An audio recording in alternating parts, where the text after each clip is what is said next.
Boa noite, Porto Alegre. Boa noite, Rio Grande do Sul. Está no ar a partir de agora o RS em Movimento aqui, ó, pela Rede RS, atualizando os principais fatos desta quinta-feira, 26 de março de 2026. Aniversário de 254 anos de Porto Alegre, a nossa capital gaúcha, né, que está de aniversário nesse 26 de março, com muitos eventos, com uma agenda gratuita de muita música, apresentações artísticas, tem o South Summit, tudo isso e muito mais. A gente vai aqui junto até às 8 da noite, marcando esse aniversário, com o resumo das notícias do dia, antecipando as manchetes que você vai ler nos jornais amanhã. Aqui tem muito conteúdo, sempre no 55 da TV aberta, canal 55 HF, sinal digital aberto, e também no 511 da Claro TV. E no YouTube, estamos lá, você pode se inscrever no canal Rede RS no YouTube, canal Rede RS. Esse é o YouTube da Rede RS, você se inscreve para ficar por dentro de todas as atrações e acompanhar também a transmissão do RS em Movimento todos os dias às 6h30, simultâneo com a TV. Bom, um dos nossos destaques de hoje é o amistoso que o Brasil está jogando com a França. Infelizmente, a França está ganhando por 1-0, né? Tem um sabor de decisão, né? De decisão de Copa do Mundo, mas é um amistoso, né? É um amistoso que está testando mais uma vez a seleção brasileira, né? Placar então de 1-0 para a França, a partida ainda está nos 15, 20 minutos do segundo tempo e o Rogério Amaral logo em seguida traz toda a análise do jogo. Confira agora os outros destaques do programa desta quinta-feira.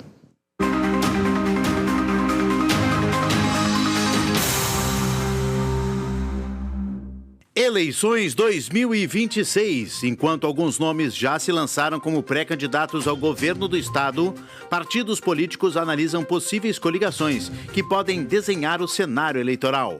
Ao vivo, vamos receber aqui no RS em Movimento o coordenador de campanha de Juliana Brizola, o ex-deputado federal pelo PDT.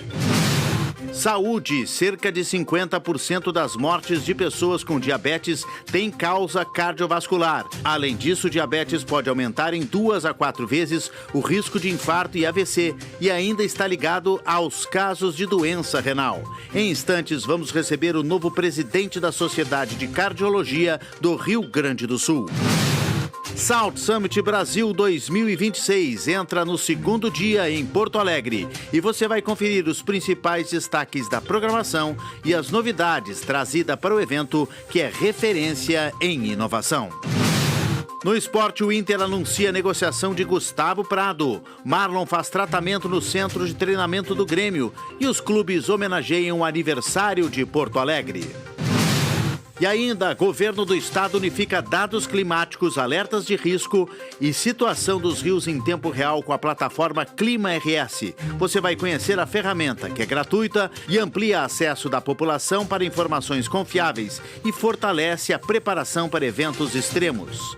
E direto do Estúdio do Tempo, o fim da chuva forte e o retorno do sol e tempo firme, mas ainda sujeito às chuvas de outono.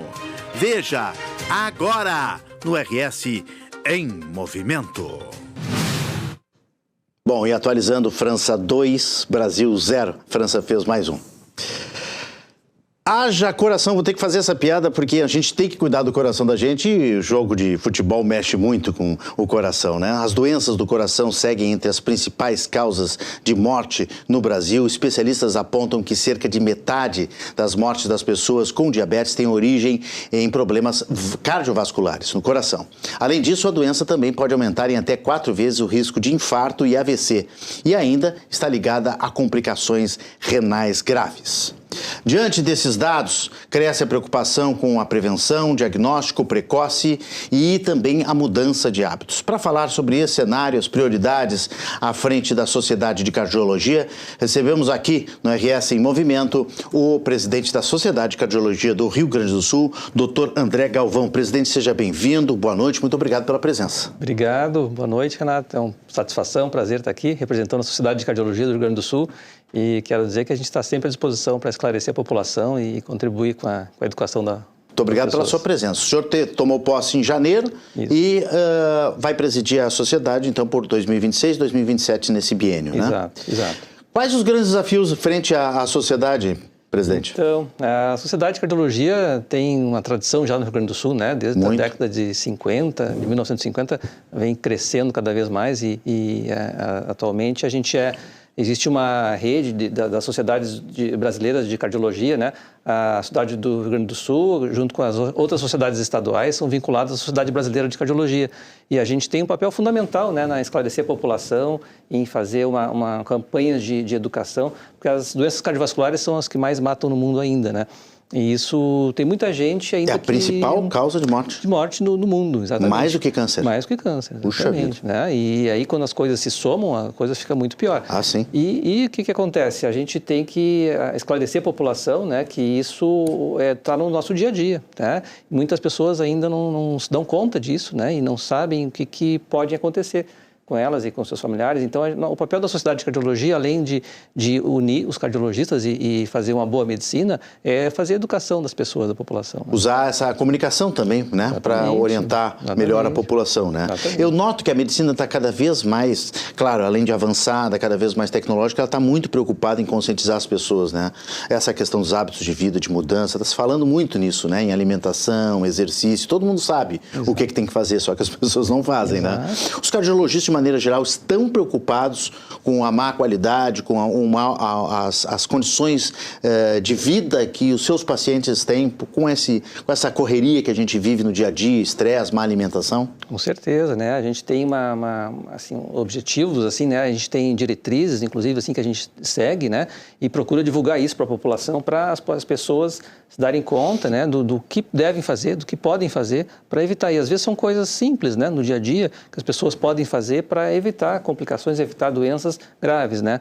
E quando as pessoas têm alguns problemas de saúde mais importantes, assim como diabetes, obesidade, hipertensão, a prevenção se torna muito mais importante, né? E isso que a gente tem que fazer, é o nosso dever, né? Educar as pessoas. Vamos dar uma revisadinha, doutor, rapidamente. Alimentação, né? Claro, fundamental. Claro, bons hábitos, né? Atividade física. Só para a gente completar a alimentação, menos processados, mais frutas, verduras, prato colorido. Exatamente, né? Principalmente os processados, né? A gente tem que cada vez abolir mais, né? Exatamente. Frituras em geral, claro, coisas assim que muito calóricas também a gente tem que ter cuidado, né? Pelo menos diminuir um pouco, né? Exatamente. Ter uma dieta balanceada, né? Porque o brasileiro come muito fast food, né? E muitas coisas fritas e tal. Que acaba caindo no gosto. O pessoal gosta, né? Infelizmente, mas tem que tentar segurar um pouquinho. Atividade física, fundamental. Atividade física é fundamental, cada vez mais se dá mais importância, né? Tem vários estudos que vêm mostrando a importância da atividade física no nosso dia a dia, na prevenção de doenças, né? Recentemente saíram alguns estudos mostrando, comprovando, né? Porque antigamente a gente era só uma coisa a gente acha que sim, mas hoje se sabe comprovadamente que a atividade física previne mortes ao longo da vida. Então, sim, porque tem pesquisa, tem mapeamento em cima do valor do exercício, exatamente, né? Então, pelo menos assim, a gente sabe, tem uma regra básica que é 150 minutos por semana, mas isso é uma coisa assim, qualquer atividade física ajuda, né? Ajuda na prevenção. Né? Isso é outra coisa, tenho notado que os médicos têm falado assim, o importante é se mexer, não ficar parado, porque o sedentarismo, né, e não se levantar do sofá é realmente uma certidão de uma vida mais curta. Exatamente, né? E uma série de coisas, não só doenças cardiovasculares, né? Mas assim, fraturas, mobilidade, exatamente, né? Outras doenças, né? E até mesmo câncer, né? Uma série de coisas que podem ser prevenidas ou parcialmente prevenidas com atividade física, né? Então, uma caminhadinha que seja, né? Uma bicicleta. Coisa, vai no supermercado, alongamento vai a dentro pé. de casa. Exatamente. O importante é começar, né? A fazer alguma coisa para depois chegar num segundo nível, talvez mais avançado. Exatamente. Né? Progredir, se tornar uma coisa realmente mais que faça uma prevenção melhor, né? Muito bem. Falam muito também, eu acho que foi a Sociedade Americana de Cardiologia que recentemente adicionou a questão do sono, né, doutor? Sim. A qualidade do sono. Isso não se falava também antigamente. Exatamente. A gente sabe que o sono é uma necessidade fisiológica do organismo, né? E a gente sabe que hoje em dia tem doenças do sono, né? Tem distúrbios do sono que podem provocar doenças mais sérias, né? Então, por exemplo, a apneia de sono, né? A apneia de sono é um problema sério que muitas vezes leva a uma série de outros problemas, hipertensão, leva a obesidade, leva a problemas cardiovasculares, problemas metabólicos principalmente, aí entra também diabetes, uma série de coisas. Então, o sono é muito importante ter um sono regular, e não só um sono regular e suficiente, mas uma qualidade do sono boa. Então, e é uma coisa muito difícil da gente diagnosticar e pensar. A gente tem que pesquisar, os médicos têm que pensar se isso não está acontecendo com o seu paciente, né? Então... aí tem que fazer os exames, né, periodicamente, e o sono tem um exame que se faz, que é a polissonografia, Isso, né? Exatamente. E a gente tem que dormir numa clínica ou num hospital, passar uma noite para ver como é que está a qualidade do sono da gente, né? Exatamente, isso aí. Porque a apneia é a falta de ar, né? Dá uma parada, né? Quando a pessoa para de respirar realmente. Ela está roncando e aí tranca a respiração por vários motivos. Isso é um risco muito grande, né? Exato, porque a oxigenação do sangue cai, né? E quando cai abaixo de determinado nível, isso começa a causar distúrbios no nosso organismo, na nossa fisiologia, né? Distúrbios metabólicos, e isso ao longo da vida vai causando uma série de problemas, né? Esses intervalos eu já li que podem chegar a 30, 40 segundos. Tem gente que fica 40 segundos sem respirar, dormindo. Não se dá conta, né? Exatamente. Então só vai conseguir descobrir se fizer o exame. Se fizer o exame, algum familiar pode ajudar, né? Claro. Mas é muito difícil a gente saber realmente Até que ponto, né? Até que ponto é a gravidade disso. Isso é importante. Mais algum ponto que o senhor recomendaria para as pessoas cuidarem melhor do coração? Uma série de coisas, né? Então, principalmente assim, dieta, atividade física, né? O estresse mesmo, né? O estresse do dia a dia. Tentar reduzir o estresse do dia a dia. Exatamente, né? E cuidar da sua saúde, fazer exames periódicos, né? Cuidar importantíssimo. Cuidar da sua pressão arterial. A gente cada vez mais vê que a pressão arterial é um dos principais fatores de risco para doenças cardiovasculares, né? Doenças renais, uma série de outras doenças. Então, recentemente saiu uma nova diretriz de cuidados de pacientes hipertensos, de hipertensão arterial, mostrando que a pressão realmente não deve ultrapassar 12/8, deve ficar... Muitas pessoas têm acima disso, né? E isso deve ser cuidado, deve ser acompanhado, né? Não necessariamente a pessoa precisa usar um medicamento, né? Quando tiver um pouco acima de 12/8, mas deve, pelo menos, assim, cuidar com a mudança de estilos de vida, né? E uma série de cuidados que a gente deve acompanhar essa pessoa ao longo da vida, né? O ideal é 12/8. O ideal é 12/8, abaixo de 12/8, né? O ideal é abaixo de 12/8. O ideal. 12/8 acima, a gente deve acompanhar de perto. Sim. Né? E aí talvez adicionar algum remédio para poder manter, né, dentro desses níveis. Exato. O senhor acha que a saúde mental também está ligada? As pessoas estão se importando muito com seus problemas, se importando muito com o jogo de futebol, fiz a brincadeira aqui daqui a pouco. Isso acaba descarregando no coração, Sem dando uma dúvida, descarga né? ali? O que acontece? A ansiedade, o estresse mental, né, leva ao aumento de hormônios, de cortisol, adrenalina, tudo isso interfere na nossa fisiologia, né? Exatamente. Então, se a pessoa não sabe lidar com isso, não é que não saiba, não tem condições, assim, de dificuldades de lidar com esse estresse. Muitas vezes a pessoa tem estresse, mas sabe lidar com isso, consegue extravasar numa atividade física, consegue... Um esporte, né? Exatamente, consegue tratar isso melhor, uma terapia, uma série de coisas que podem melhorar o estresse, né? E evitar que isso leve a algum distúrbio orgânico, né, na pessoa.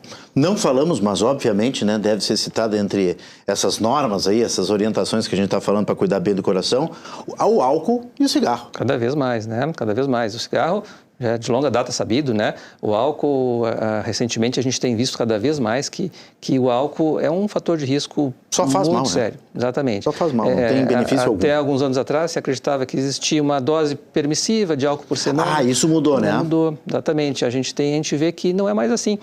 Os estudos mostraram isso, né? Que qualquer dose de álcool é deletéria, né? Existe, claro que as pessoas pode tomar tanto por semana, mas não existe dose segura, né?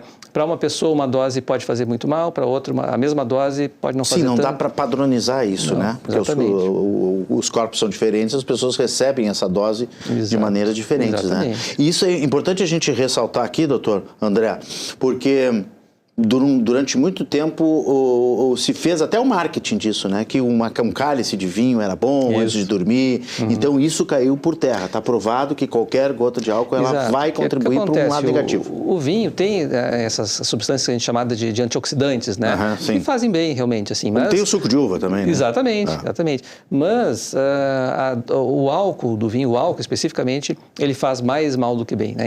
Então isso é uma coisa que não compensa. Essa que é a questão. Né? Saber a dose. Bom, vocês participaram do primeiro fórum de diabetes, doenças cardiovasculares e renais. Aconteceu agora, semana passada, no Hotel Hilton, aqui em Porto Alegre, né? E a gente chamou agora no início aqui da entrevista importantes dados, né? Que os especialistas trouxeram. 50% das mortes de pessoas com diabetes tem causa cardiovascular, doutor André Galvão. Exatamente, né? O diabetes é um grande fator de risco, né? Que a gente sabe que existem basicamente 2 tipos, né, de diabetes. O diabetes tipo 1, que a pessoa às vezes não tem como evitar, e o diabetes tipo 2, que tem muitas causas evitáveis, né, que a gente pode contribuir para evitar. É o hereditário? Ele é hereditário, mas ele é muito mais ligado assim a problemas autoimunes da pessoa, né? Perfeito. Tá? Que a pessoa muitas vezes não tem como evitar que aquilo aconteça. Sim. E o diabetes tipo 2 é mais o diabetes mais da fase adulta, que ocorre por vários motivos, né? Muito ligado à obesidade, causas genéticas também, mas fatores ambientais também, né? E uma série de outras causas, assim. E o diabetes, principalmente quando associado à hipertensão e outros fatores de risco, fatalmente leva a doenças cardiovasculares, né? São uma complicação da diabetes, né? Doenças cardiovasculares e doenças renais. O que, quando isso acontece, quando essas coisas se somam, né? As complicações cardiovasculares aumentam muito, né? E o índice de mortalidade também. Se estima que o número de óbitos no Brasil por ano chega a 300 mil só por isso, né? Então, é uma questão grave de saúde, assim, né? O gasto para o Sistema Único de Saúde chega a mais de 150 bilhões por ano, né? com esses problemas. Então, diabetes, doença renal e doença cardiovascular e obesidade também fazem parte de um contínuo, né? Várias facetas de um mesmo problema. E isso, quando essas coisas se juntam, elas se multiplicam, elas se ampliam as suas complicações. Está ligado também com doenças renais, a diabetes? Exatamente, muito ligado. O diabetes leva a doença, uma das complicações tem várias, né? Sim. Retinopatia, problemas neurológicos nos nervos. Retinopatia, a pessoa passa a ter problemas de visão. E visão, exatamente. Né? Mas as principais são essas, assim, as doenças renais, que começam a ocorrer aos poucos, e as doenças cardiovasculares também, doenças circulatórias. Enfraquece o coração? Diabetes enfraquece, é isso? Pode enfraquecer o coração, porque o diabetes vai minando as artérias, né? E o coração pode ir enfraquecendo por causa disso, né? E também nos rins, né? Quando acontece essa complicação renal, né? Os rins vão perdendo a sua função, vão enfraquecendo os rins também. E isso é uma das causas principais de doença renal crônica, né? E hemodiálise. Então, por isso que a gente bate bastante nessa tecla que quem tem diabetes tem que cuidar, tem que fazer exames periódicos, fazer um que a gente chama de screening, né, para ver se a pessoa tem doença renal ou pode já estar começando a ter doença renal.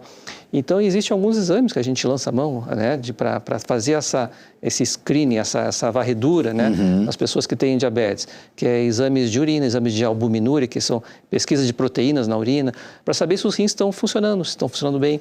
E isso, muitas vezes, os médicos na atenção primária, né, quando estão atendendo as pessoas com diabetes, têm que solicitar, a pessoa que tem diabetes tem que pedir para o médico pedir esses exames para evitar justamente que a pessoa chegue a um estágio final de doença renal, de problemas ou de outros problemas cardiovasculares, né?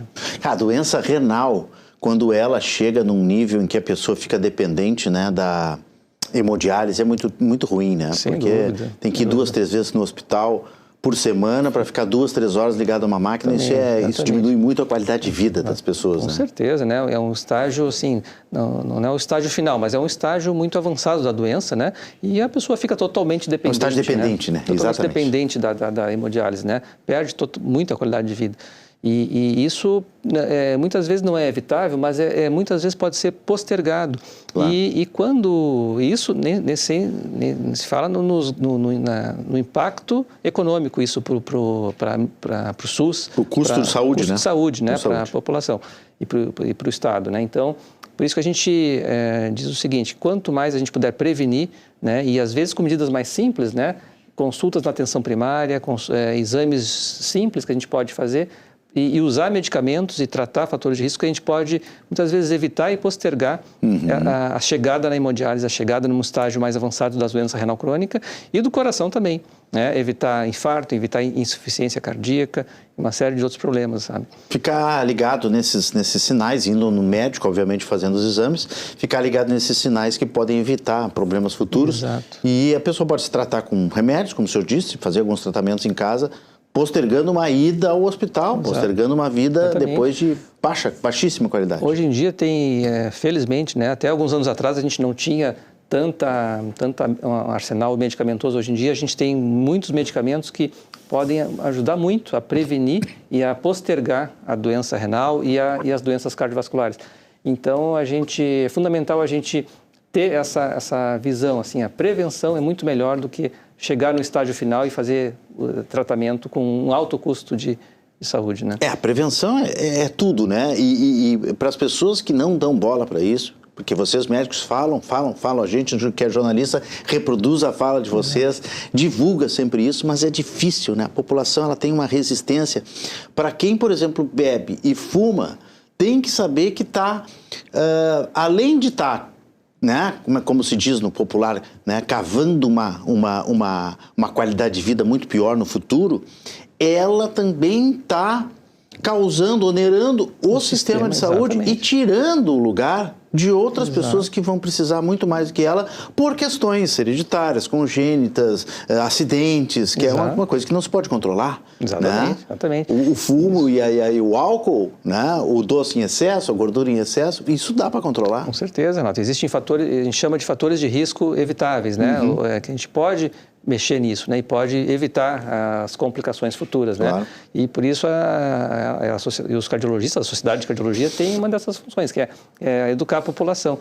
Muitas vezes a pessoa não sente nada, né? A pessoa está se sentindo bem, não tem a sua pressão é um pouco alta, mas ela não sente nada, tem a sua glicose no sangue um pouco elevada, e isso pode estar se tornando um diabetes tipo 2, mas a pessoa não tem esse conhecimento. Então, tem que pesquisar, tem que ter esse insight de prevenção mesmo, né? A gente sabe que tem, felizmente, assim, na nossa região, que de Porto Alegre, a gente está muito bem, assim, né, nessa atenção de primária de prevenção. Mas existem regiões, assim, do nosso país, do nosso estado, principalmente, que tem muita deficiência na prevenção, né? Então, a gente luta contra isso sempre, né? Pois é, eu até falei do sistema de saúde e a cardiologia é talvez, se não for o primeiro, não lembro agora de cabeça, mas é uma das primeiras especialidades mais procuradas, né, no Sistema Único de Saúde, nos postos de saúde, na nossa rede aqui no Rio Grande do Sul. Os gaúchos procuram muito os cardiologistas e muita gente está na fila esperando há muito tempo isso. A Sociedade de Cardiologia não está preocupada um pouco também com essa questão de política pública em relação à saúde? Sem dúvida, né? A gente está acompanhando essa evolução, né? E a gente sabe que tem o Ministério da Saúde tem feito algumas medidas assim para tentar acelerar o atendimento às filas, né? Diminuir as filas. Exato. Existe uma medida recente do ano passado que é chamada a oferta de cuidados integrados, que é uma verba específica para agilizar essas filas e agilizar o atendimento. Só que isso depende de muitas coisas, né? Depende principalmente da verba chegar no Estado, chegar no município, o Estado pactuar bem isso com o município para se colocar em prática e fazer acontecer o que precisa ser feito, né? Que é a prevenção na frente do paciente, o paciente fazer exames, o paciente evitar desfechos assim mais adiante de complicações, né? Então, tem muitas outras ações, claro, né? Mas essa é uma coisa mais recente e que tem verba para isso. A gente precisa exigir do governo que tenha que lance mão dessas verbas. Não teria que ter mais cardiologista no sistema de saúde? A gente tem bastante cardiologista, muito concentrado na região central, né? De Porto Alegre, aqui em Porto Alegre. Mas, sem dúvida, no interior existe uma falta de cardiologistas, existe falta de nefrologistas, de endocrinologistas, existe uma falta de especialistas, né? O senhor que é de Pelotas, formado pela UFPEL, sabe muito bem. Exatamente. Viveu isso, né? Exatamente. A região sul tem algumas dificuldades, né? E a região oeste também tem muita dificuldade. Assim, a gente sabe que esses exames assim, de prevenção, muitas vezes, não são oferecidos na linha inicial, na linha de frente, né? Claro. Que é na rede básica, que é onde a gente pode tentar prevenir que essa pessoa com fatores de risco chegue a uma doença e que vai onerar muito mais depois o sistema, né? Então, às vezes, a pessoa ter um gasto a mais, o governo tem um gasto a mais na prevenção primária, evita um gasto muito maior no futuro, né? E isso que a gente se preocupa com esses pacientes que são diabéticos, porque podem chegar a um estágio avançado de doença renal, de doença cardíaca, com um gasto muito maior, né? Com um impacto muito maior para o sistema. Por isso que é preciso sempre pensar, né, a sociedade de cardiologia e outras entidades precisam estar sempre atuantes, né, junto ao poder público para tentar melhorar diminuir essas filas, melhorar problemas, trazer soluções criativas, né, que podem ser... agora Canoas, por exemplo, recebeu, esses dias entrevistamos aqui, uma ambulância especializada, ambulância não, é uma carreta, né, um caminhão especializado, a carreta do SUS, né? Especializada em exames para mulher. Então isso vai acelerar, né, todas aquelas mulheres que estavam na fila dos postos de saúde para poder drenar um pouco aquela demanda na fila, né? Exato, isso ajuda, né? Claro, isso não é uma solução. Não né, é a solução, mas são paliativos. Isso ajuda, mas principalmente isso aí chama a atenção da população para procurar atendimento, procurar ajuda, né? Porque muitas vezes a pessoa olha aquela atividade, aquela ação e procure, mesmo que não consiga aproveitar aquele momento, mas procura o posto de saúde, procura outras fontes de ajuda, né? Então, isso é muito importante para alertar a população, né? Muito bem, e a Sociedade Brasileira de Cardiologia aqui no Rio Grande do Sul, dentro da sua gestão, tem alguma meta nos próximos 2 anos? O que o senhor pretende realizar? Então, nós temos que... a Sociedade de Cardiologia representa várias instituições, vários hospitais, né? Então, nós somos vários diretores que têm, assim, alguns objetivos, né? Principalmente, o principal é esse, é fazer a educação da população, né? Fazer uma divulgação dessas medidas, assim, preventivas que a gente precisa, né? Divulgar. Algumas coisas mais pontuais específicas, por exemplo, prevenção à parada cardíaca, né, que é uma morte súbita, né? Sim. Isso é uma coisa muito difícil e complicada, mas é uma ação que a gente deve tomar ao longo dos anos para educar a população e de como poder atender uma parada cardíaca na via pública, né? Sim. A gente tem o problema das maratonas, né? As maratonas são... dificilmente alguém tem problemas assim, de morte súbita na maratona, mas existem. A gente teve um caso... Aconteceu aqui em Porto Alegre, né? Em Porto Alegre, né? Em um caso dramático, né? Então, a gente precisa educar, não só educar a população, mas tomar medidas assim de preventivas para poder lidar com esse tipo de situação, né? Ainda mais que Porto Alegre, hoje é aniversário da cidade, né? A gente vai lembrar aqui que Porto Alegre está virando a capital das corridas, né? É uma corrida por semana, 2. Exatamente. Essa semana tem 2, tem do South Summit no sábado e tem a corrida de Porto Alegre no domingo. Exatamente. Então, claro que a prevenção é uma loteria, né? Às vezes a pessoa tem a morte súbita e não tem como prever isso, mas às vezes é um problema de saúde. Acho que esse rapaz que morreu na corrida, se eu não me engano, tinha um problema de saúde e não sabia, né? Exato, alguma coisa de família, assim, enfim. Então, exames, prevenção, sempre, né, para a gente descobrir o que a gente tem, o que a gente pode ter, quais são os nossos limites, né? E às vezes com exames simples, né? Isso que a gente procura passar, né? Exames simples, assim, que não... Sim, corriqueiro. De baixo custo, né? Pode prevenir algum problema grave, assim, né? Então... a gente deve estimular esse tipo de atitude. Para fechar, aproveitando, o eletrocardiograma em repouso sempre é importante, mas com esforço, aquele que a gente faz em cima da esteira, né? Cheio de fiozinho, aquele também é muito importante, porque aquele revela alguma coisa que pode aparecer no coração, né? Mas assim, o que acontece? Existem indicações específicas, né? A gente não precisa fazer exame de esforço em todo mundo que vai participar de corrida ou em toda a população. Claro. Mas então o principal é o eletrocardiograma e a partir daí, junto com a história clínica da pessoa, perfeito, indicar, né? Olha, precisa de um exame de esforço ou precisa de um ecocardiograma, exame de laboratório, ver o nível da diabetes, ver o nível de... cruzamento de todas as informações, né? Exame simples. Doutor André Galvão, muito obrigado pela sua presença aqui, parabéns aí pelo biênio, né? Pela frente na Sociedade Brasileira de Cardiologia aqui no Rio Grande do Sul. Uma boa sorte, uma boa gestão. E conte com a gente aqui para divulgar sempre essas notícias, essas orientações que a população precisa muito. É uma satisfação para a Sociedade de Cardiologia e contem sempre com a gente para qualquer assunto. Obrigado pela sua presença aqui na Rede RS. Presidente da Sociedade Brasileira de Cardiologia no Rio Grande do Sul, André Galvão, falando aqui no RS em Movimento. O enfrentamento contra a violência, o enfrentamento à violência contra a mulher ganha um novo reforço no Rio Grande do Sul. Vamos assistir na tela. O Grupo Hospitalar Conceição formalizou a entrada no Pacto Nacional Brasil contra o Feminicídio, em um ato realizado em Porto Alegre com a presença de representantes do governo federal, estatais e entidades da sociedade civil. A adesão prevê ações como a promoção de ambientes de trabalho mais seguros, capacitação de profissionais e fortalecimento das redes de apoio às mulheres. Durante o evento, também foram firmadas parcerias com instituições de pesquisa e reforçada a importância da educação e da atuação conjunta no combate à violência de gênero. A iniciativa integra uma estratégia nacional que busca ampliar a prevenção e enfrentar um problema considerado estrutural no país. A emergência de adultos do Hospital de Clínicas de Porto Alegre opera com restrição máxima nesta quinta-feira.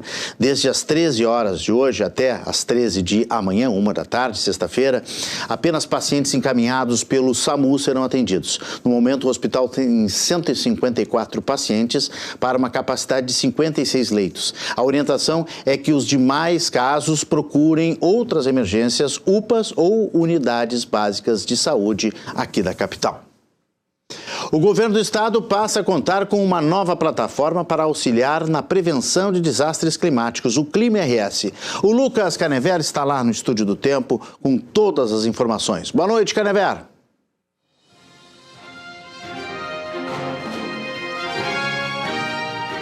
Olá, boa noite, Renato, e boa noite para você também que nos assiste.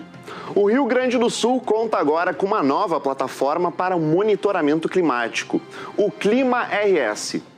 É um novo sistema integrado que reúne em um único ambiente digital dados oficiais sobre condições meteorológicas, níveis dos rios e alertas de risco. A ferramenta já está disponível para acesso e representa um avanço na preparação do estado em frente a novos eventos meteorológicos extremos. Qualquer cidadão pode consultar em tempo real informações meteorológicas e também acompanhar a situação dos níveis dos rios em diferentes regiões do estado. A proposta é centralizar informações estratégicas, confiáveis e atualizadas, justamente para facilitar o acesso da população e apoiar na tomada de decisões em situações de risco. Até então, o estado não contava com uma ferramenta integrada que reunisse todos os dados meteorológicos e hidrológicos.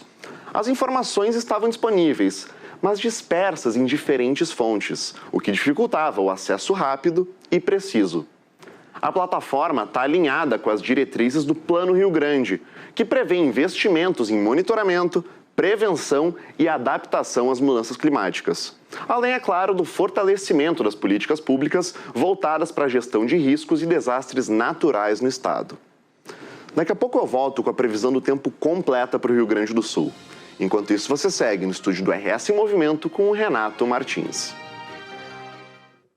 A seguir, eleições 2026. Enquanto alguns nomes já se lançaram como pré-candidatos ao governo do estado, partidos políticos estão conversando e analisando possíveis coligações que podem desenhar aí o cenário eleitoral deste ano. Ao vivo, a gente vai receber aqui o coordenador de campanha de Juliana Brizola, o ex-deputado federal pelo PDT, Vieira da Cunha, em seguidinha aqui no programa. E você vê também aí imagens belíssimas de Porto Alegre, que completa os seus 254 anos neste 26 de março de 2026. Nós já voltamos, o intervalo é rápido e eu espero vocês.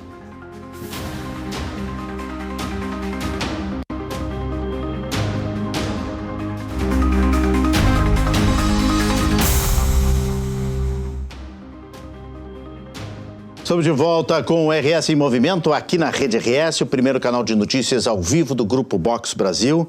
O amistoso entre Brasil e França mudou o placar, França 2 e Brasil 1. Está terminando, se já não terminou, em seguidinho o Rogério Amaral vai trazer tudo aqui no nosso Momento do Esporte no RS em Movimento. A corrida pelo governo do estado entra agora num momento decisivo. Aqui no Rio Grande do Sul, uma das principais incógnitas é se haverá ou não uma candidatura única entre PDT e PT. Um momento que pode redesenhar o cenário eleitoral. Para entender como é que está esta articulação política e o que esperar das eleições deste ano, nós estamos recebendo aqui no estúdio da Rede RS o coordenador de campanha de Juliana Brizola, ex-deputado federal, um grande político, já foi presidente do partido do PDT aqui no Rio Grande do Sul, Vieira da Cunha, presidente honra. A idade já leva a gente a esses cargos honoríficos. Promotor, né? Também, né? Promotor do Ministério Público, Carlos Eduardo Vieira da Cunha. Muito obrigado pela presença aqui, seja bem-vindo. Eu que agradeço o honroso convite e fico à disposição. Como é que está esse quadro, doutor Vieira? Vamos tentar falar um pouquinho para o público o que está acontecendo nos bastidores. Da parte de Juliana Brizola e do PDT, existe o interesse de fazer uma coligação com o Partido dos Trabalhadores? Com certeza, existe o interesse e estamos firmemente dedicados a construir essa unidade aqui no Rio Grande do Sul. Houve aprendizados no passado, né? Nós viemos de uma eleição estadual em 2022, viemos de uma eleição municipal em 2024 e penso que foram eleições que nos serviram de lição para que amadurecesse a ideia da necessidade de uma unidade do chamado campo popular, né, a centro-esquerda e a esquerda, nas eleições deste ano. Nós vemos no outro polo, né, no outro polo ideológico, a direita se unificando. Agora mesmo o PP, Partido Progressista, já anunciou que será vice da candidatura que representa, né, esse campo, né, divisão das coisas que é a direita, deputado Zucco. E nós achamos que nós devemos também nos unificar desde o primeiro turno. E por que, já que é uma eleição de 2 turnos? Porque há o risco, né, de, indo para o segundo turno, dependendo, né, das condições políticas no momento, dessa eleição, né, ser conquistada por forças com as quais nós não nos identificamos, com todo o respeito de quem pensa diferente. E nós achamos que é um momento muito crítico. As eleições nacionais também estão polarizadas. País muito dividido. Nós estamos assistindo aí a tentativa, por exemplo, do nosso governador aqui do Rio Grande do Sul ser um candidato alternativo, mas está encontrando muitas dificuldades. Ainda ontem ele esteve com a direção nacional do seu partido e acho difícil, né, embora na política nada seja impossível, que se crie, né, uma candidatura, digamos assim, alternativa a essa polarização que já aconteceu na eleição passada. Nós mesmos do PDT tivemos a candidatura do Ciro Gomes e teve uma enorme dificuldade, porque o lulismo e o bolsonarismo polarizaram e haverá novamente, no nosso entendimento, essa polarização. Então está em jogo, né, o futuro do nosso país. É uma polarização que, queiramos ou não, é um dado da realidade política nacional. E o PDT, haja vista esse processo, tem um lado. Ele se perfilou e está apoiando a reeleição do atual presidente da República, Luiz Inácio Lula da Silva. Foi uma decisão das nossas instâncias partidárias nacionais. Tanto que a Juliana Brizola esteve lá com o presidente, né? Esteve com o presidente. O presidente Lula também praticamente endossou a campanha dela aqui no Rio Grande do Sul também, né? Isso é uma outra coisa que nós vamos falar em seguidinha também. O que acontece? No momento em que 2 partidos, né, que têm âmbito nacional conversam, é natural, né, que haja, né, apoio em alguns estados, né, em troca de outros, e nesse tabuleiro, né, nessa mesa de conversação, né, com a política no seu sentido, né, mais, digamos assim, positivo, né, no sentido dos interesses de um e de outro, o PDT priorizou o Rio Grande do Sul nessa conversa nacional. E por que priorizamos o Rio Grande do Sul? Porque aqui é o chamado berço do trabalhismo. Aqui é a terra de Leonel Brizola, que é o nosso líder, nosso fundador. Aqui nós tivemos Alceu Colares, o PDT governou o Estado, nós temos muito orgulho, né, das nossas realizações, dos nossos governos. E como o PDT nasceu aqui, ainda do velho PTB, de Getúlio Vargas, de João Goulart, nós priorizamos o Estado do Rio Grande do Sul nacionalmente. E ao sentar com o PT, dissemos ao PT, olha, nós temos uma prioridade nacional, que é o Rio Grande do Sul. Nós, que eu digo, direção nacional do partido. Sim, PDT. E estamos dispostos a apoiar a reeleição do presidente Lula e os candidatos do PT em vários estados da federação. Mas queremos reciprocidade no Rio Grande do Sul, no Paraná e em Minas Gerais. Foram 3 estados que nós reivindicamos. De parte da direção nacional do PT, houve concordância com o Rio Grande do Sul e o Paraná, e Minas Gerais, o presidente Lula tem uma preferência pela candidatura do senador Rodrigo Pacheco e não ficou acertado. Mas em nível nacional, as conversas avançaram. Tanto é que o presidente Edinho já por reiteradas vezes, declarou isso, que quer Paraná, palanque único. Desculpe, Paraná, Requião nosso Filho. candidato é Requião Filho, Filho, filiado agora ao PDT. O próprio pai dele, Requião, ex-governador, também se filiou ao partido. Filho de Roberto e é o nosso Requião. candidato a governador. Filho de Roberto Requião, é um deputado paranaense. Então tudo se encaminhou e se acertou em nível nacional. Chegou aqui no Rio Grande do Sul, nós estamos assistindo uma resistência, né, das instâncias locais do Partido dos Trabalhadores, insistindo na candidatura de Edgar Preto. Antes de nós chegar aí, doutor Vieira, o desejo do PDT é Juliana Brizola como cabeça de chapa. Sim. E o vice, então, seria indicado pelo PT. Seria isso que vocês gostariam? Inclusive, aceitamos que os candidatos a senador nessa chapa sejam aqueles já escolhidos por esse bloco de partidos. Paulo Pimenta e Manuela Dávila. Perfeito. Paulo Pimenta pelo PT e Manuela Dávila pelo PSOL. Onde está pegando a coisa? Né? Na cabeça de chapa, exatamente a pergunta que tu fizeste. Perfeito. E por que o PDT Porque o PT defende... nunca aceitou, né? Na história do Rio Grande do Sul, o PT nunca aceitou uma coligação sendo vice. Sempre quis ser cabeça de chapa. Seria um fato realmente inédito, seria uma mudança histórica. Na história, e isso é que dá força para essa solução, inclusive. Tá? Porque o PT vai demonstrar, tá, exatamente um desprendimento que não teve ao longo de toda a sua história. Tá? E por que nós estamos, então, defendendo a candidatura da Juliana? Primeiro, porque é uma questão de reciprocidade. Como eu disse e repito, o PDT nacionalmente está apoiando a reeleição de Lula. Houve um acordo. E os candidatos petistas em muitos estados, em diversos estados da federação, na cabeça.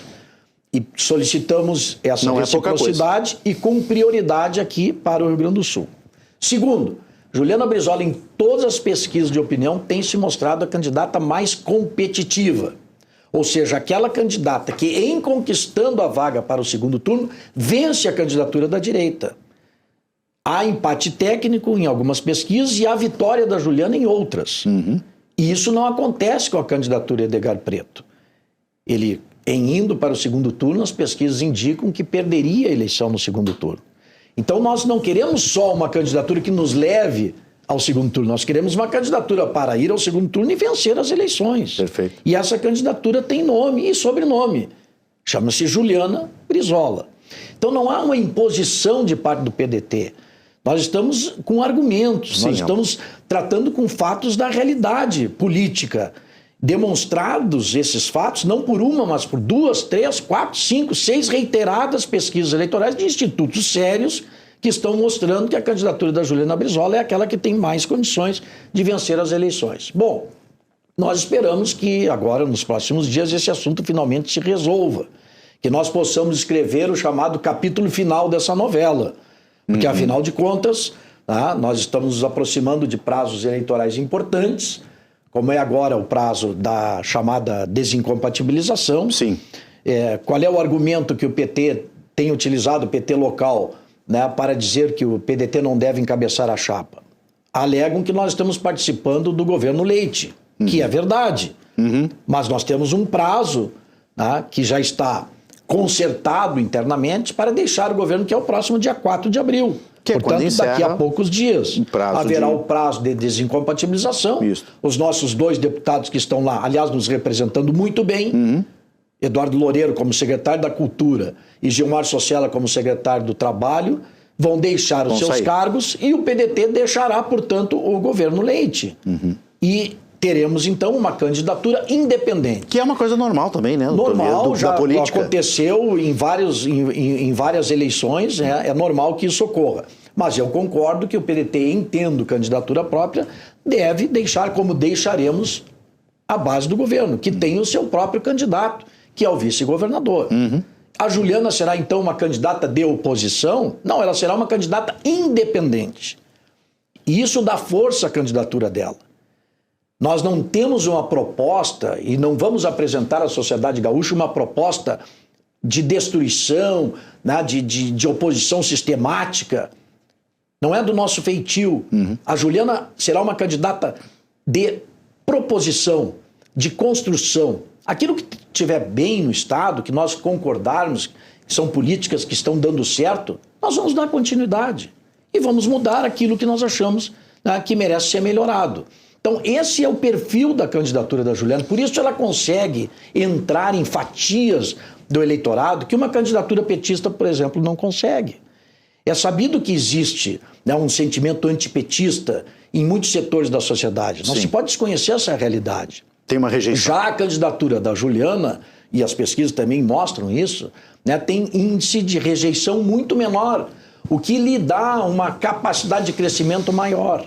E é uma mulher, né, doutor Vieira? São esses isso nossos é importante argumentos. também, Bom, né? agora, o último, mas um dos mais importantes argumentos. Será a única mulher na disputa. E a segunda, se ganhar, será a segunda governadora da história do Rio Grande do Sul. Agora tu me permite um desabafo. Eu fico, às vezes, a casa é sua. Sinceramente, incomodado com algumas declarações de lideranças políticas que se auto-intitulam líderes feministas e que, de certa forma, tentam desqualificar a candidatura da Juliana.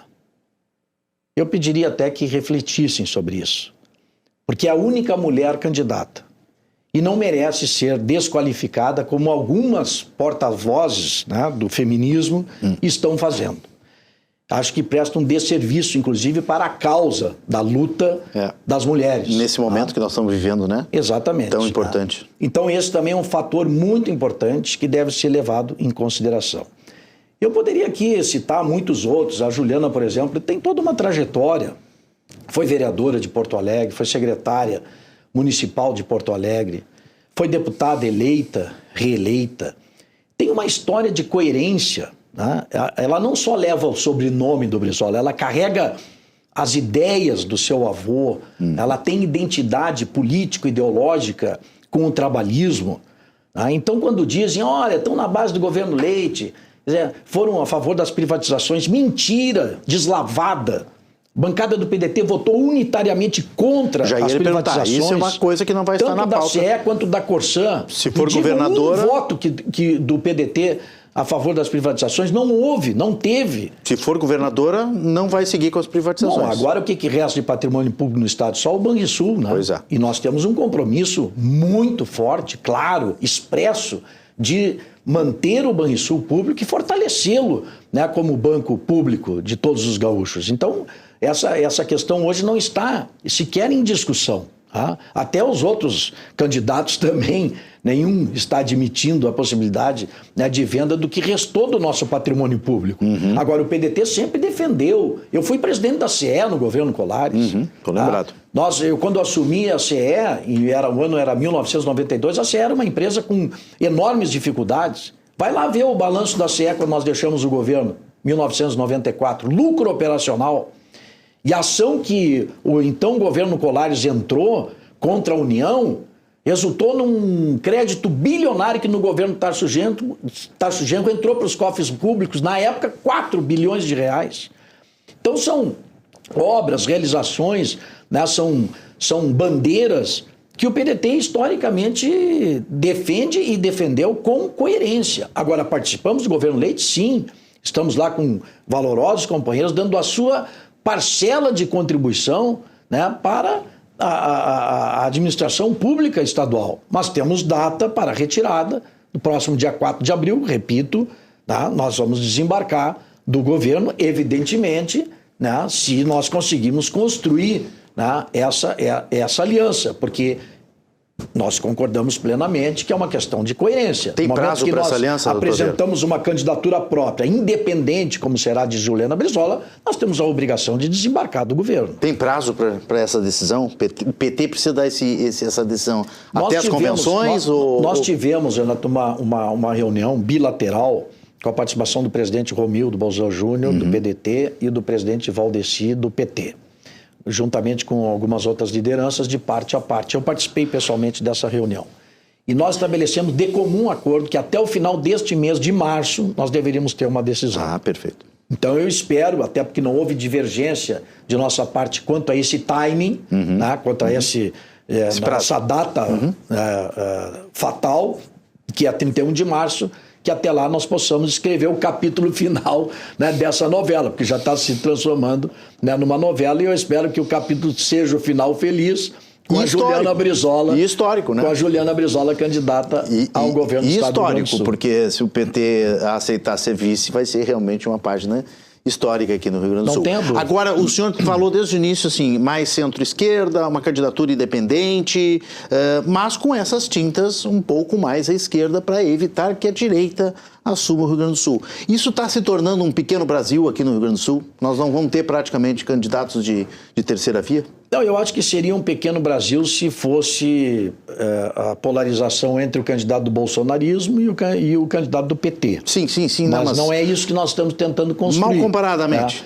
Nós um pouco mais à esquerda e um pouco mais à direita. Um dos argumentos, por exemplo, que o PT tem utilizado é que a candidatura do Preto na eleição passada não foi para o segundo turno por poucos votos. Por 2.000 e poucos votos. É verdade. É verdade. Aliás, eu quero aqui dizer publicamente do nosso respeito ao deputado Edgar Preto. Acho que tem todas as credenciais, legitimidade para ser candidato a governador. Mostrou na eleição de 2022, inclusive, essa capacidade eleitoral. Né? Mas a pergunta que eu faço é a seguinte: se tivesse ido Preto para o segundo turno, qual teria sido o resultado da eleição?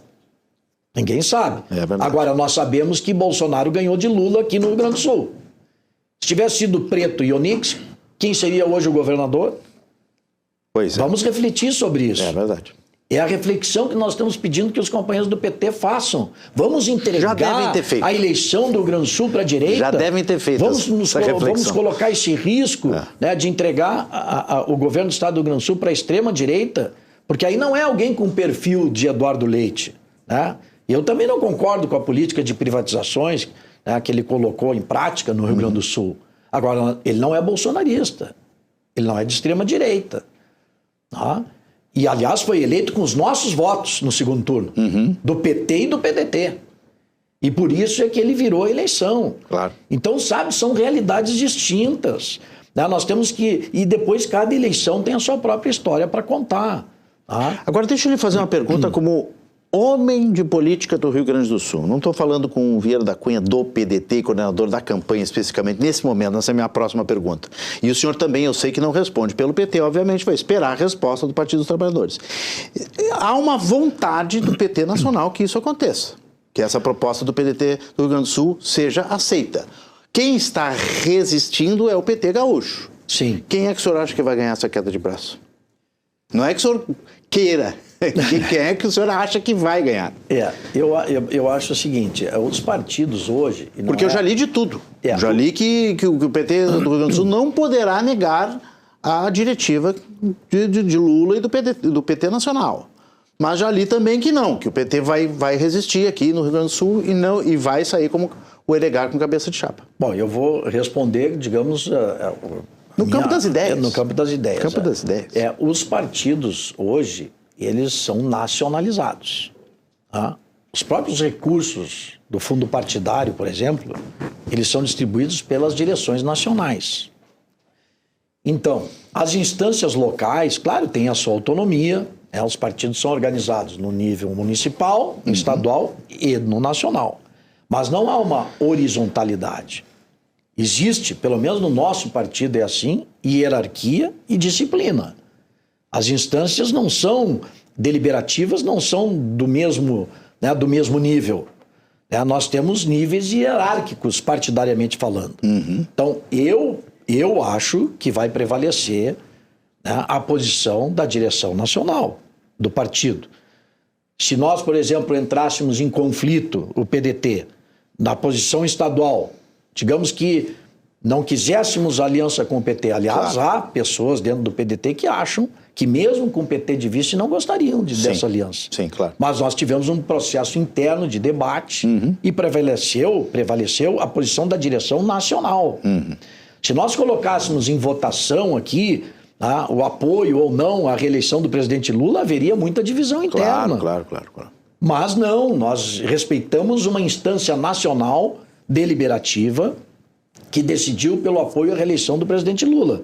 E estamos dispostos e vamos abraçar essa candidatura desde que haja essa reciprocidade, porque a política não pode ser uma via de mão única, né?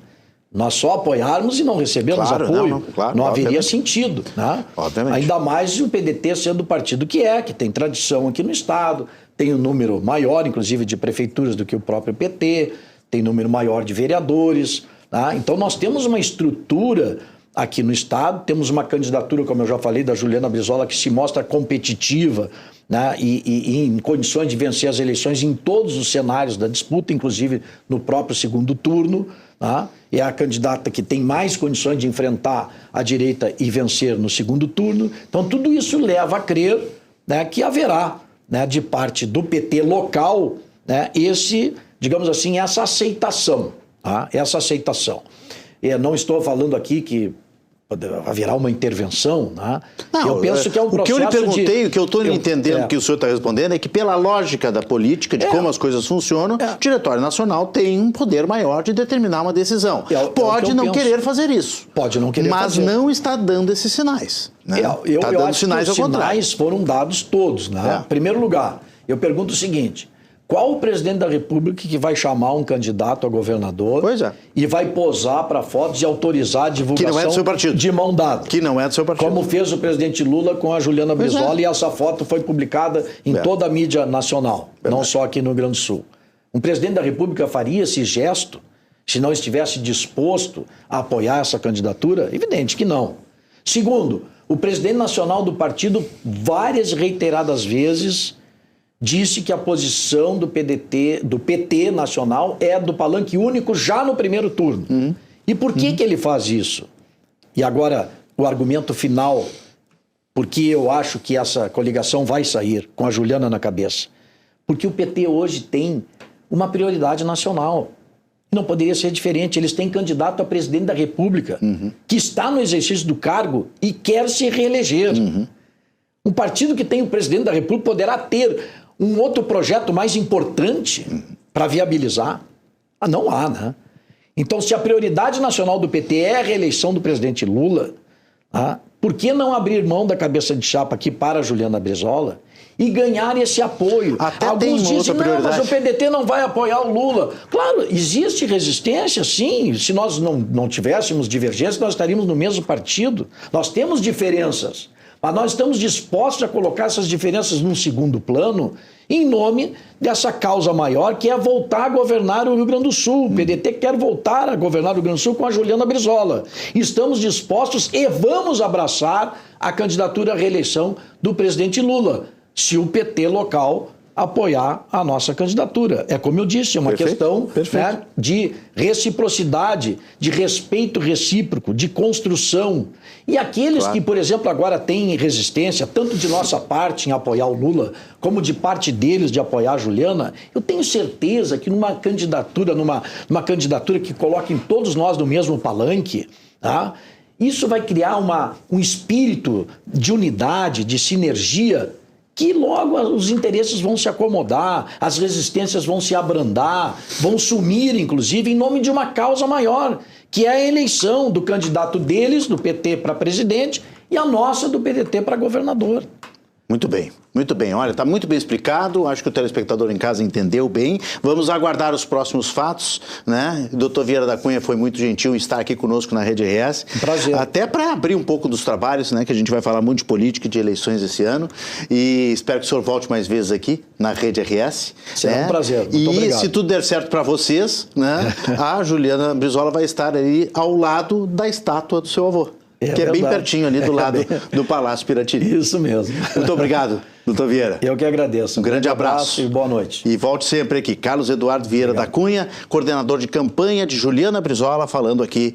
Eleições 2026 já começou na Rede RS. O Ranking Agas premiou nesta quarta-feira as empresas que mais cresceram no estado em 2025. Ano marcado pelos desafios para o consumo. No evento realizado em Porto Alegre, reuniu centenas de empresários e lideranças do setor supermercadista. Nossa reportagem esteve lá, você confere na tela. O evento valoriza as empresas que se destacaram ao longo do ano. Neste ano, a premiação foi marcada pelo reconhecimento de 7 empresas que apresentaram crescimento por faixa de faturamento, com destaque para a comercial Zafari Limitada, além do reconhecimento do maior empregador e do crescimento das centrais de negócios. O ranking também premiou as 10 maiores empresas do Rio Grande do Sul e entregou o troféu Supermercador ao empresário Marcos Oderich, em reconhecimento à trajetória e contribuição para o desenvolvimento do setor. Uma grata surpresa, inesperado convite que eu recebi, fiquei muito honrado, muito lisonjeado. Mesmo com os resultados positivos das empresas premiadas, o setor supermercadista gaúcho enfrenta desafios. A concorrência com farmácias aumentou, já que agora, além de medicamentos, os espaços passaram a vender produtos alimentícios. Nós entendemos que as farmácias estão vendendo produtos supermercados, farmácia vendendo ração, vendendo carne, pão, hortifruti. Isso não faz sentido nenhum. E nós vamos estar reivindicando isso para que farmácia seja um ponto de saúde e o supermercado possa vender os seus itens tradicionais, porque há uma dificuldade com relação à regulação. Farmácia pode ficar aberta 24 horas, supermercado não, e é por isso que nós vamos estar brigando aí para que possa ser regulado o setor. Em relação à crise de combustíveis que atinge o Rio Grande do Sul, o presidente afirma que a situação preocupa em municípios que já registraram falta do insumo. É uma situação diferente que nós precisamos estar muito atentos, né, a essas modificações do setor e acompanhando o movimento que vai estar acontecendo. Hoje, o barril do petróleo acabou baixando, então a gente vai acabando analisando o que está acontecendo. Temos vários municípios sem combustível em vários postos de gasolina, e isso sim preocupa a todos, mas não há nenhum problema com relação ao desabastecimento, estamos atentos a isso e há uma tendência que regularize aí nos próximos dias. Vamos voltar ao Estúdio do Tempo para conferir como é que fica a previsão para os próximos dias. Lucas Canever. Depois dos temporais dos últimos dias, é possível dizer que o pior da chuva já passou. O sol vai voltar a aparecer entre nuvens nos próximos dias, mas ainda existe chance de alguns episódios isolados de chuva. No interior do estado, a sexta-feira deve começar com tempo firme, mas a combinação do calor com a umidade ainda vai favorecer a formação de pancadas de chuva isoladas ao longo da tarde. No geral, deve chover cerca de 10 milímetros em quase todas as regiões. Porém, em alguns pontos isolados da Serra Gaúcha e também do litoral norte, pode chover com mais intensidade, até 30 milímetros de precipitação. As temperaturas mínimas variam entre 17 e 24 graus, e as máximas oscilam entre 24 e 35 graus. O fim de semana deve manter esse mesmo padrão, com condições para pancadas de chuva acontecerem ao longo da tarde. Vamos conferir como fica o tempo amanhã em algumas cidades. Começando lá pela Serra Gaúcha, Canela deve iniciar o dia com marcas ao redor dos 19 graus e ao longo da tarde as máximas chegam até os 30. O dia começa com tempo firme e até algumas aparições do sol, porém ao longo da tarde a chuva vem. Em Vacaria a gente vai observar essa mesma situação, não só na Serra Gaúcha, mas em praticamente todo o nosso estado. E por lá a temperatura vai dos 17 aos 31 graus. Em Santa Rosa esquenta um pouco mais, com máximas de até 33 graus e mínimas de 22. O dia já começa abafado desde cedo e é justamente isso, combinado com a umidade, que gera a possibilidade de chuva com o passar das horas. Lá na fronteira oeste, em Itaqui, a temperatura fica bem parecida, só que as mínimas são um pouco menores, 21 graus, com máximas de até 33, mas também com chance de chuva ao longo da tarde. Em Cachoeira do Sul, a temperatura varia dos 20 até os 35 graus nesta sexta-feira. Vamos descer um pouquinho o estado, vamos lá para o sul, vamos para Rio Grande, ver como é que fica a situação por lá, onde tem a Praia do Cassino, inclusive, mínimas de 22 graus, com máximas de até 30. Na região da Costa Doce, vamos para Camaquã, onde o dia inicia com temperaturas ao redor dos 21 graus e esquenta bastante ao longo da tarde, com máximas de até 34. Agora, em Torres, no litoral norte, cidade que faz divisa com Santa Catarina, tem chance de chover com um pouco mais de intensidade, é bom lembrar disso. E a temperatura vai dos 22 aos 32 graus por lá. Ainda no litoral norte, vamos para Capão da Canoa, onde as mínimas são as mesmas que Torres, cerca de 22 graus, com máximas que chegam até os 30. E aqui em Porto Alegre, a capital dos gaúchos, a gente vai continuar tendo um dia abafado, com marcas que vão até os 34 graus, mínimas já elevadas desde cedo, ao redor dos 21, também com possibilidade de chuva ao longo da tarde. Por hoje é isso, pessoal. Amanhã eu volto com mais previsão do tempo e com outras notícias sobre o clima. Uma boa noite. Valeu, Lucas Canever. Já estou aqui com o Irineu Guarnier Filho, é apresentador do Ponto de Conexão, 9h. Muito boa noite, Irineu, seja bem-vindo. Boa noite, Renato. Tudo certo? Tudo certo. Tem combustível nos postos aí? Tu conseguiu abastecer já? Eu estou usando etanol, então não tive problema até agora. Eu prefiro o etanol, acho que polui menos e tudo, estou usando. Mas assim... Eu abasteci num posto ontem que tinha gasolina comum e tudo. Não, a gasolina está mais ou menos. Mas a aditivada já não tinha. A gasolina não tinha, não sei porquê. Ainda está bem abastecida. O problema é o diesel. Né? O problema é o diesel. O diesel é o grande problema. Como disse aqui o presidente da Agas, né, na reportagem que nós assistimos, né, não tem problema de desabastecimento nos supermercados ainda, mas estão preocupados, estão de olho. A Grampal, que é a entidade que reúne os prefeitos da Grande Porto Alegre, né? Fizeram uma reunião hoje, porque estão preocupados com a questão do transporte público, né? O ônibus usa diesel. Sim. Tem muitas cidades que estão parando, várias fazendo empresas horários, já estão reduzindo linhas, horários, enfim, frequência. Novo Hamburgo retirou os ônibus domingo de várias linhas, enfim, para economizar diesel, né? E o diesel é o combustível que move o caminhão, que move o trem, que move o navio e também o trator. E nós estamos aí no final de uma colheita de uma safra de verão, que apesar dos pesares não foi uma safra ruim, foi, né, com todos os problemas climáticos que tivemos, e agora deixar essa safra na lavoura é realmente uma situação dramática. E alguns produtores estão sem diesel para fazer a colheitadeira funcionar. Né? Puxa vida, né? Esse é o assunto do Ponto de Conexão de hoje, Esse é o assunto do Ponto de Conexão de hoje, O Thales Aliardi, nosso editor-chefe, está me passando aqui, que 166 municípios já estão com problemas no transporte público. Estão reduzindo, estão racionando, estão escalonando horários, para ver como está atingindo bastante gente. Né? E o transporte público na cidade, ele demanda muito combustível, né? Porque esses ônibus rodam o dia inteiro, né? Eles rodam praticamente quase 24 horas. Só corrigindo, não é alteração no transporte público, é escassez do combustível, do diesel, no caso, chegando nos aeroportos, nos postos, nas garagens dos ônibus. Então, 166 municípios já acusaram essa escassez do diesel. A FAMURS fez, né, um levantamento sobre isso também e está bastante preocupado. E o próximo setor que vai ser atingido aí logo em seguida é o setor da aviação comercial, né? Falei aeroporto sem querer, mas também, né? Também, porque o querosene de aviação é um combustível também que está começando a faltar, ficou muito caro. O Brasil produz, mas o Brasil não é autossuficiente em petróleo? Mas nós produzimos um petróleo pesado, um petróleo que é muito utilizado, por exemplo, exportamos muito para a fabricação de plástico e outras coisas, e não propriamente para o combustível do tipo diesel ou querosene de aviação. Então, assim, a gente acaba tendo de importar 30% aí do diesel que o país consome. E aí importa, isso é normal na balança, né, energética aí do país. Mas agora, com esse problema do fechamento lá do Estreito de Hormuz, aí realmente a situação se complicou, porque o mundo inteiro está com problemas de abastecimento. Aquela é uma das principais rotas marítimas do mundo, né? E nós aqui, mais de 10 mil, 12 mil quilômetros de distância do Oriente Médio, estamos sofrendo Estamos sentindo os efeitos, né? Desse problema. A Grampal quer pedir a isenção de ICMS do diesel, né, para tentar debelar essa crise, por enquanto que seja. Foi uma sugestão, né? O governo federal abriu mão de alguns impostos, COFINS, enfim. PIS e COFINS. Exatamente. E sugeriu que os governos estaduais abrissem mão do ICMS.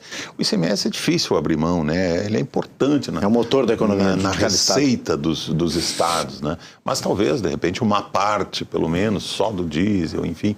Mas é um pedido que o próprio presidente Lula fez aos governadores, né? Para abrir. E a Grampal está pedindo isso também, enfim, várias entidades, a isenção de impostos sobre o diesel, que é pesada, que é alta, a do Rio Grande do Sul é uma das mais altas. Então, tudo isso tem que ser pensado nessa hora para a gente evitar o pior, que é o colapso dos transportes, do abastecimento e do agronegócio, que movimenta aí quase 40% do PIB gaúcho. É sobre isso o programa, então, em cima disso. Vamos falar sobre isso hoje. Teus convidados? Estarão aqui o Edson Silva, esteve aqui no teu programa há poucos dias. Ex-presidente da Agência Nacional de Petróleo durante muito tempo e agora hoje consultor de combustíveis, na área de combustíveis. Economista com pós-graduação, executivo em petróleo e gás, enfim, é um especialista no assunto, um expert. Vamos ter também a participação online do Joel Duarte, que é caminhoneiro autônomo, presidente da ASCAM, Associação de Apoio aos Caminhoneiros, ele vai falar com a gente de Juazeiro do Norte, no Ceará. E também estará conosco Jair Porque Marques. voltaram a considerar a possibilidade de fazer uma greve. Ainda existe esse componente. Já tinham voltado atrás, depois que o presidente Lula retirou o PIS e COFINS, enfim.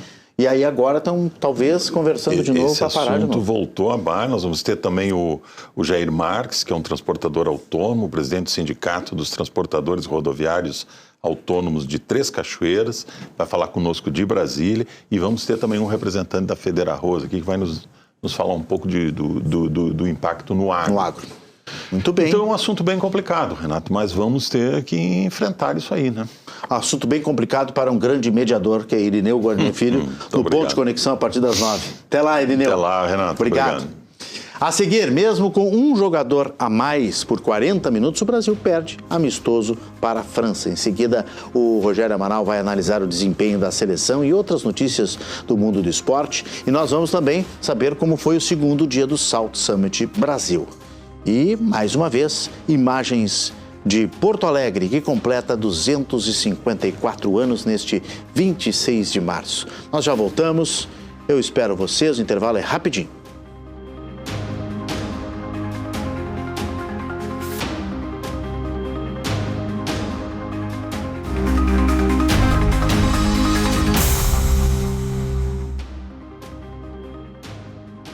Estamos de volta com a RS em Movimento aqui pela Rede RS, o primeiro canal de notícias ao vivo do Grupo Box Brasil. Durante o segundo dia do Salt Summit Brasil, nesta quinta-feira, a Prefeitura de Porto Alegre apresentou um projeto ambicioso que promete transformar uma das regiões mais tradicionais da cidade em um polo de desenvolvimento econômico e tecnológico. Confira na tela. O chamado Distrito de Inovação foi apresentado no espaço Stage Poa. Em uma parceria público-privada, o projeto prevê a ocupação de uma área de 251 hectares no 4º distrito, que vai da Avenida Farrapos até o Lago Guaíba. Um território que já reúne espaços criativos, culturais e tecnológicos, como o Instituto Caldeira e o Vila Flores. O plano prevê investimentos de cerca de R$1 bilhão em infraestrutura e soluções sustentáveis.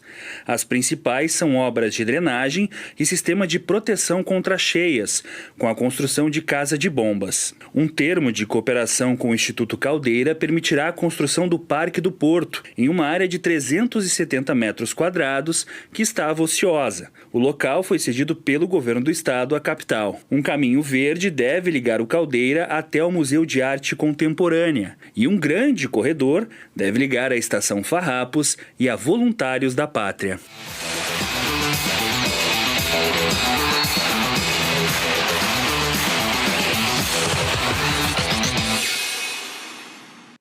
Rogério Amaral, boa noite, seja bem-vindo. Boa noite, Renato Martins. Muito obrigado. Bem? Nós vamos deixar para daqui a pouquinho Brasil e França, que eu estou anunciando aqui, dei todo o resultado durante o programa, mas vamos começar hoje com a dupla Grenal. Vamos, depois a gente fala quem decepcionou e quem foi bem, né? Na seleção brasileira. Tu que vai falar, né? Tu que sabe, tu é que vai dar os nomes aqui, né? Vamos lá, tem reportagem com as novidades da dupla Grenal, da Júlia Brasil, então na tela. A manhã desta quinta-feira foi marcada por treinos da dupla Grenal. Enquanto o Internacional já havia se apresentado na tarde de ontem, o Grêmio teve a sua primeira atividade nesta manhã. No CT Presidente Luiz Carvalho, o plantel gremista realizou o primeiro treino após 3 dias de folga. O grupo iniciou a preparação para a maratona de jogos que terá em abril, começando no dia 2 contra o Palmeiras. Durante o mês, o tricolor entrará em campo pelo Campeonato Brasileiro, Sul-Americana e Copa do Brasil. A grande novidade foi a presença de Marlon. 7 dias depois da lesão, o lateral esteve no CT para iniciar o trabalho com a fisioterapia do clube. No dia 19 de março, o jogador sofreu uma grave lesão e precisou passar por cirurgia.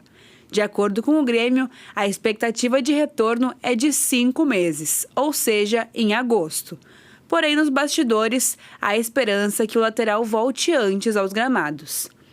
Já no lado do Internacional, os treinos continuaram. No segundo dia de treinamentos após a folga, os jogadores realizaram trabalhos físicos, técnicos e táticos no CT Parque Gigante. Paulo Pezzolano teve mais uma baixa além dos convocados. Isso porque o Colorado anunciou que Gustavo Prado foi liberado para viajar para Fortaleza e realizar exames médicos. Caso aprovado, o meia atacante será emprestado ao Ceará até o final da temporada. Tanto o Grêmio quanto o Internacional voltam aos treinos na manhã de sexta-feira.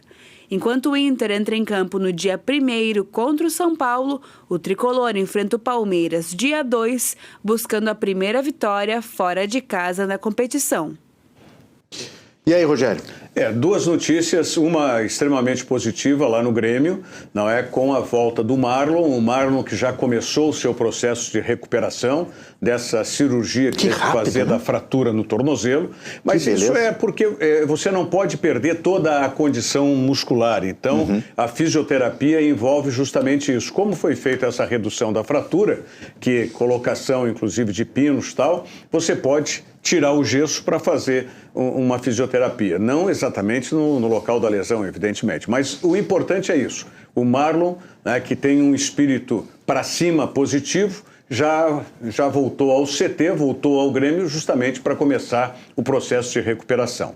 E a notícia do Internacional, como disse a Júlia Brasil na reportagem, o Gustavo Prado, que apareceu muito bem 2 anos atrás, o ano passado inclusive, teve oportunidades, o Gustavo Prado caiu de produção e agora o Internacional o empresta para o Ceará para ver se ele consegue, numa outra equipe, recuperar, jogar, ter continuidade, ter rotina, né, jogando, e se recupera aí aquele futebol que ele apresentou e que deu expectativa e esperança de que seria ali uma solução, inclusive, para o Internacional. E na próxima semana temos, dia 1º o Internacional contra o São Paulo, dia 2 o Grêmio enfrentando o Palmeiras lá em Barueri. Não é na Arena em São Paulo, né? Na Arena do Palmeiras. Vai ser em Barueri, que é a segunda casa do Palmeiras. Muito bem. Título para o Grenal é isso?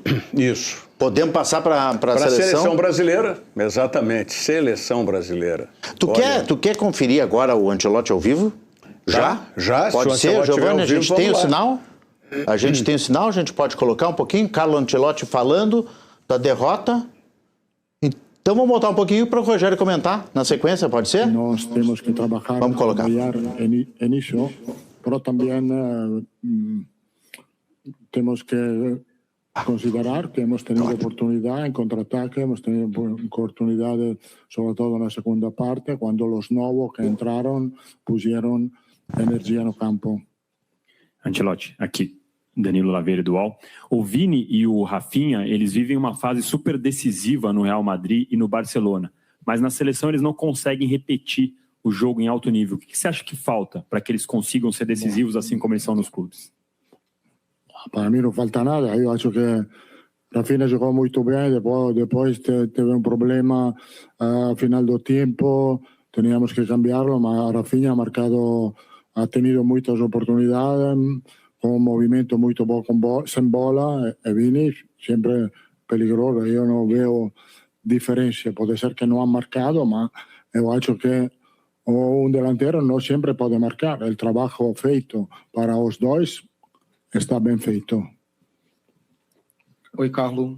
Boa tarde. Marcelo Marinho, da Litoral News. A gente compara o teu trabalho que tem menos de 1 ano, hoje foi o 9º jogo, contra trabalhos aí de 14 anos, 6 anos, ciclos... Ok, está registrado um trecho aí da coletiva, estava escrito ali daqui a pouco coletiva, mas a coletiva já está acontecendo. Depois corrigiram lá, a CBF TV. Mas o que acontece? Ele falou nessa resposta a respeito de Rafinha e de Vini Júnior, né, que são protagonistas nas suas equipes, o Vini Júnior no Real Madrid e o Rafinha no Barcelona, diria o Rafinha mais ainda no Barcelona, porque no Real Madrid o Vini Júnior divide protagonismo com outros atletas também de excelência. Mas hoje o Rafinha não foi tão bem, tanto que foi substituído para o segundo tempo, e o Vinícius Júnior, que permaneceu todo o tempo da partida, realmente teve muita dificuldade. Foi dos jogos que eu vi do Vinícius Júnior na seleção brasileira, talvez esse tenha sido o mais pobre de recursos técnicos do Vini Júnior. Tá? Ele teve só uma boa percepção no primeiro tempo, uma bola que ele conseguiu interceptar o passe dos jogadores da França, mas no lance individual ele perdeu praticamente todos os lances que esteve envolvido. Aliás, questão de passe. Essa seleção brasileira precisa aprimorar muito esse item, a qualidade técnica no passe. A seleção francesa nos deu aula de qualidade técnica dos seus jogadores no passe. Passes assertivos, passes corretos. E a seleção brasileira errou muitos passes. Além do Vinícius Júnior, outro que também não teve uma boa atuação foi o zagueiro Léo Pereira. Uma coisa é você enfrentar aqui pelo Flamengo times, né, do Campeonato Brasileiro, e outra questão é você enfrentar, né, os jogadores que atuam na Europa. E quem se deu bem, que eu entendo que foi bem, o Luiz Henrique, que entrou no jogo. Luiz Henrique está jogando, foi revelado lá pelo Fluminense, jogou no Botafogo, está no Zenit da Rússia, e também o Bremer, zagueiro, que substituiu o Marquinhos, que é o titular, e o Bremer, que joga na Juventus, foi muito bem, inclusive fez o gol da seleção brasileira. Sim, o gol foi do Bremer. O único gol da seleção na derrota por 2-1 para a França, o único gol foi justamente do zagueiro Bremer. A gente tem gol, pode mostrar aí o gol do Bremer, então? Vamos mostrar. O Giovanni está me sinalizando aqui que a gente tem o gol. Isso. Então coloca aí, Fernando Lopes, na tela. Que é tá aí o gol do Bremer, oportunismo. Casimiro coloca a bola em jogo novamente e o Bremer estava ali para fazer o único gol. Pelo menos não ficou tão ruim assim para a seleção brasileira, né? Ao invés, não ficou 2-0, um 2-1 ameniza um pouco, mas realmente a França foi infinitamente superior. Como Pena, você né, disse. Rogério? Com um jogador a menos, faltando 76 dias para a Copa. Mas o enunciado, a pergunta que estava sendo quando nós tiramos a entrevista que mostramos ao vivo do Ancelotti, sim, era justamente nesse sentido. Você pega aí, né, esse trabalho do Didier Deschamps na França, quantos anos? Pois é, continuidade, né? E o Ancelotti tem pouco tempo treinando a seleção brasileira. Então, vamos torcer para que consiga acertar melhor para a Copa do Mundo, já que estamos aí há 1 mês e meio de iniciar a nossa Copa do Mundo. Muito bem, aniversário de Porto Alegre também foi saudado e foi homenageado pelos clubes da capital. Vamos conferir reportagem do Giovanni de Oliveira na tela. Em todo o planeta, apenas 7 cidades têm 2 times campeões do mundo de futebol. E uma delas, Porto Alegre, está de aniversário hoje. Os 254 anos da capital dos gaúchos foram lembrados por Grêmio e Internacional em suas redes sociais. A cidade também recebeu a homenagem do São José e do Cruzeiro, que por muitos anos teve sede em Porto Alegre. E além do futebol, a capital também tem se tornado a cidade das corridas de rua. E em 2026, a corrida do aniversário de Porto Alegre chega à sua 26ª edição. Serão realizados percursos de 13,5, 7 e 15 quilômetros, além da caminhada de 3,5 km. O evento acontece no dia 29 de março, a partir das 7 horas da manhã. As inscrições variam entre R$ 59 e R$ 99 reais, e podem ser feitas pelo site sesc-rs.com.br/esporte/corridas. Parabéns aí para nossa cidade, né, Rogério? Muito legal. Cruzeiro, que já não é mais de Porto Alegre, de Cachoeirinha, mas tem uma vida, uma trajetória toda aqui em Porto Alegre, também entrou entre aqueles que homenagearam os 254 anos. E essa corrida é muito legal porque ela passa por dentro do mercado público. É verdade. Que o nosso mercado público é o mais antigo do Brasil. Muito legal. Parabéns, Porto Alegre. Valeu, Rogério. Um grande abraço. Até amanhã. Até amanhã. Aliás, Porto Alegre faz, né, os seus 54 anos e deu os 254 anos. E são 254 anos de história que foram celebrados com a tradicional distribuição do bolo.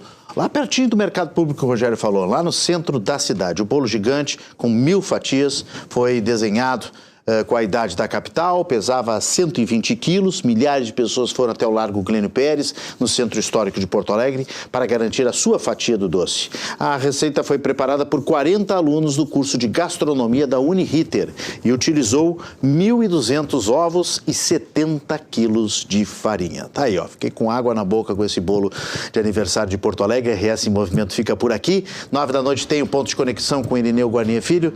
E lembrando que você pode sempre sintonizar a Rede RS pelo canal 55.1 da TV aberta, sinal UHF e digital, e também o 511 da Claro TV. E ao mesmo tempo, simultaneamente, os programas estão no YouTube. O nosso canal é Rede RS. Se inscreva lá no YouTube. Sorte, saúde, sucesso. Espero vocês amanhã, 6h30 da noite, para o Sextou. Aqui, ó, na tela da Rede RS. Obrigado pela sua audiência e uma ótima noite.